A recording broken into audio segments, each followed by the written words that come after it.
Anybody know what the national average in gap production is? 60%. I think 60.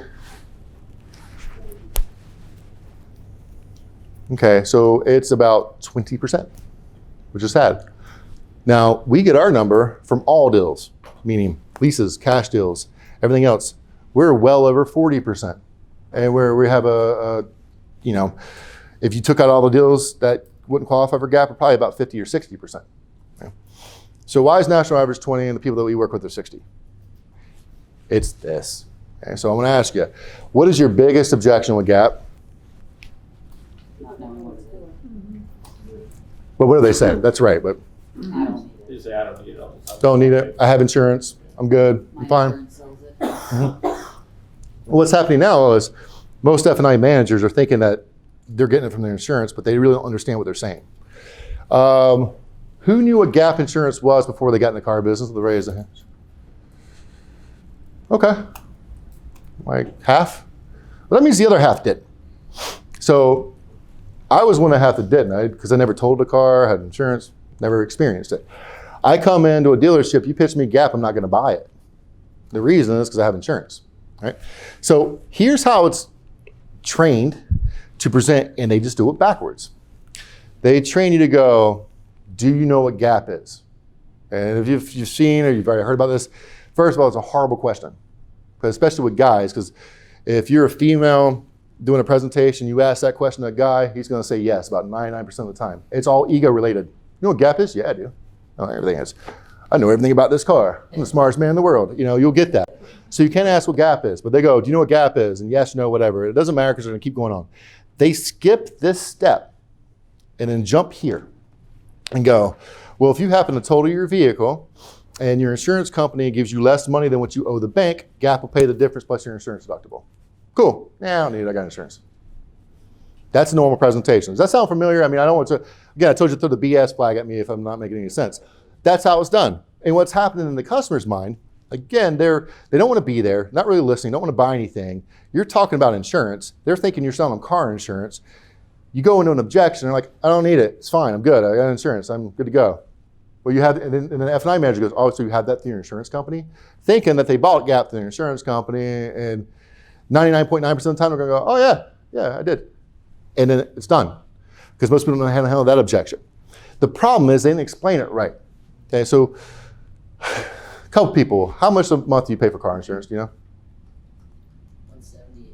I think we pay like $70, but it's for one car. Okay, 70. Yeah. Who said a number? 178. 178.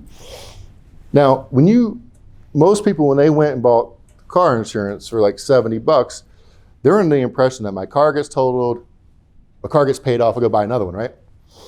And what's crazy is she would have had no problem paying $80 if the person was like, look, the insurance is $70, but not going to cover everything. For an extra $10 a month, we'll cover everything. You don't have to worry about it. Which one do you want? Oh, I don't want to have insurance that doesn't cover everything, so I'm going to get this. They would go that route. They just don't understand it. So we're going to change it and put it in this format and change a couple of the questions, okay? Because again, I'm not selling gap. I'm selling what could happen to them. I'm just using gap as an example. Qualifying. Do you know how insurance companies handle total losses? Yes, no, it doesn't matter. Well, imagine you bought the car, you're a month down the road.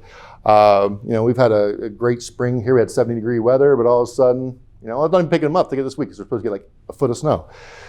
You park your car on the side of the road, brand new car, it's out there, you love it. Snow plows coming down the road, all of a sudden they lose control and slam right into your car. Now, nobody's in your car, so nobody's hurt. Wasn't your fault because your car was literally parked. Snowplow guy wrecked your car. You call, your insurance company. Insurance company's going to send out their adjuster or their appraiser. Those are the people driving around the Progressive or Allstate cars you see all the time.